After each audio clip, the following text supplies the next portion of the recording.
روزہ صرف اکل و شرب سے رک جانے کا نام نہیں ہے، یہ اپنے کانوں کو بھی روزہ دار بنانا ہوتا ہے، اپنی زبان کو بھی روزہ دار بنانا ہوتا ہے، اپنی آنکھوں کو بھی روزہ دار بنانا ہوتا ہے۔ تمہارا ایک ایک عمل، تمہارا ایک ایک رویہ، تمہاری ایک ایک حرکت، تمہاری ایک ایک سکنت روزے سے ہو جائے تو یہ پورا جسم سر سے لے کر پاؤں تک جب روزہ دار ہوگا تو پھر وہی روزہ ہے جس کے بارے میں فرمایا گیا ان اللہ و ملائکتہ یصلون علی المتسحرین۔ سنو اگر روزہ ہو تو پھر اس کا جمال کیا ہے، اس کا پروٹوکول کیا ہے۔ فرمایا اللہ روزہ رکھنے کے لیے جو سحری کرنے بیٹھتے ہیں ان پہ رحمتوں کا نزول فرماتا ہے کہ یہ بندہ اب روزہ رکھنے لگا ہے، اب اس کی آنکھ نہیں بھٹکے گی، اب اس کا خیال نہیں بہکے گا، اب اس کی سوچوں میں آوارگی نہیں آئے گی، اب اس کی زبان جھوٹ نہیں بول سکتی، یہ غیبت نہیں کر سکتی، یہ کسی کا برا نہیں سوچ سکتا، اس کے اٹھنے والے قدم خیر کی طرف ہی جائیں گے اور اس کے اٹھنے والے ہاتھ ظلم جبر اور جور سے باز رہیں گے۔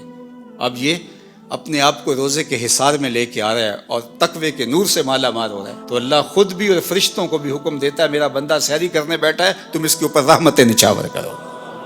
کیا لمحے ہوتے ہیں جب اللہ رحمتیں بندوں کے اوپر نچھاور کر رہا ہوتا ہے۔ لیکن جس نے روزہ صرف بھوک اور پیاس کا ہی رکھا، روزے کی مقصدیت کو ہی نہ سمجھا، تو اللہ کے محبوب کا فرمان سن لیجئے۔ ایک تو یہ ہے ان اللہ و ملائکتہ یصلون علی المتسحرین، اور دوسرا فرمایا من لم یدع قول الزور والعمل بہ فلیس للہ حاجۃ فی ان یدع طعامہ و شرابہ۔ جس نے جھوٹ اور برے کام نہیں چھوڑے اس کے بھوکا اور پیاسا رہنے کی اللہ کو کوئی ضرورت نہیں ہے۔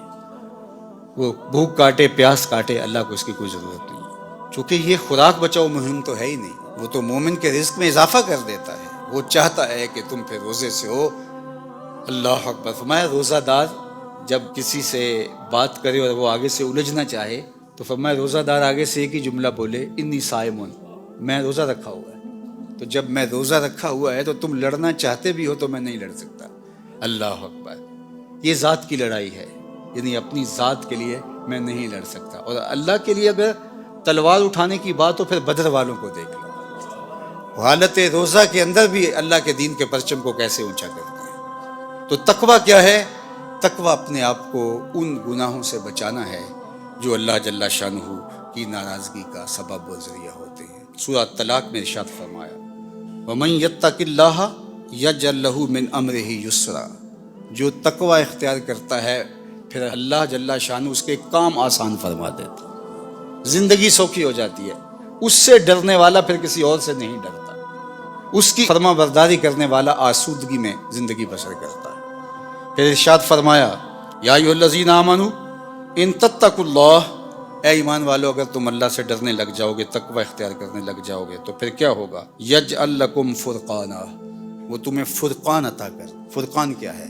حق و باطل میں تمیز کرنے کی صلاحیت نصیب ہو جانا، اچھائی برائی میں نکھیڑا کرنے کی صلاحیت کا مل جانا۔ کئی لوگوں کو ساری زندگی معرفت ہی نہیں ہو پاتی کہ اچھائی کیا ہے اور برائی کیا ہے۔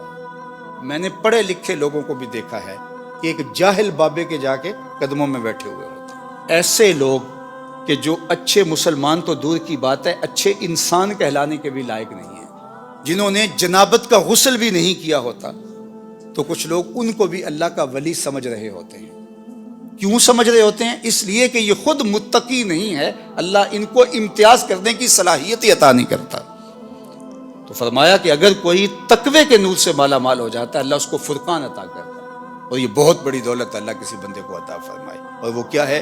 حق اور باطل میں تمیز کی صلاحیت، خیر اور شر میں امتیاز کی صلاحیت۔ یہ اللہ اس شخص کو عطا فرماتا ہے جو اتقاء کے نور سے مالا مال ہوتا ہے۔ وَيُكَفِّرْ عَنْكُمْ سَيِّئَاتِكُمْ، اللہ تقوی کی برکت سے تمہارے سارے گناہوں کو معاف بھی فرما دیتا ہے، تمہیں ستھرائیاں دے دیتا ہے۔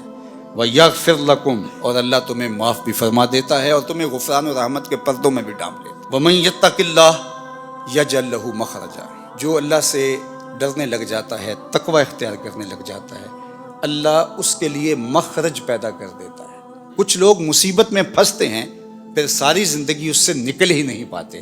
اللہ فرماتا ہے جو تقوی اختیار کرتا ہے مشکلوں سے نکلنے کا اسے ہم راستہ عطا فرماتے ہیں، بڑی سے بڑی مصیبت سے بھی وہ آسانی سے نکل جاتا ہے۔ اس کے لیے ہم یہ کرم نوازی اور یہ رحمت اور یہ مدد اور یہ نصرت فرمائی ہے۔ وَيَرْزُقْهُ مِنْ حَيْثُ لَا يَحْتَسِبُ، اور اللہ اس کو وہاں سے رزق دیتا ہے جہاں سے گمان بھی نہیں ہوتا، اسے تصور بھی نہیں ہوتا کہ یوں بھی وہ رزق کے دروازے کھول سکتا ہے۔ تو فرمایا اللہ سے ڈرنا سیکھ لو، پھر تمہاری مشکلوں میں وہ راستے بھی کشادہ فرمائے گا، اور اللہ جل شانہ تمہارے لیے اپنی کرم نوازیوں کے در بھی کھول دے گا۔